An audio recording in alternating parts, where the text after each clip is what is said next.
ਗੁਰੂ ਨਾਨਕ ਸਾਹਿਬ ਕਹਿੰਦੇ ਅੰਤਰ ਜੋਤ ਨਿਰੰਤਰ ਬਾਣੀ ਸੱਚੇ ਸਾਹਿਬ ਸਿਓ ਲਿਵ ਲਾਈ। ਤੁਹਾਡੇ ਹਰ ਇੱਕ ਦੇ ਅੱਖਾਂ ਪਿੱਛੇ ਕੇ ਜੋਤ ਜਗਦੀ ਹੈ, ਉਸਦੇ ਅੰਦਰੋਂ ਮਿੱਠੀ ਔਰ ਸੁਰੀਲੀ ਦਿਨ ਰਾਤ ਬਾਣੀ ਕੀ ਆਵਾਜ਼ ਉੱਠਣ ਲੱਗੀ ਹੋਈ ਹੈ।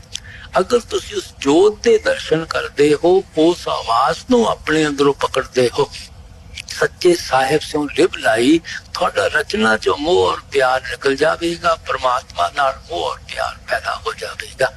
ਇੱਕ ਮਹਾਤਮਾ ਕਹਿੰਦਾ ਰਾਮ ਨਾਮ ਹੈ ਜੋਤ ਸਭਾਈ ਸਤਿਗੁਰ ਮਤ ਕਾਢ ਲੀਜੇ। ਉਹ ਜਿਹੜੀ ਰਾਮ ਨਾਮ ਦੀ ਜੋਤ ਸਭ ਦੇ ਅੰਦਰ ਜਗਦੀ ਹੈ। ਇੱਥੇ ਕਿਸੇ ਕੌਮ ਦਾ, ਮਦਦ ਦਾ, ਮੁਲਕ ਦਾ ਸਵਾਲ ਹੀ ਪੈਦਾ ਨਹੀਂ ਹੁੰਦਾ। ਕਬੀਰ ਸਾਹਿਬ ਕਹਿੰਦੇ ਦੀਵਾ ਮਲੇ ਅਕੰਮ ਕਾ ਬਿਨ ਬਾਤੀ ਬਿਨ ਤੇਲ।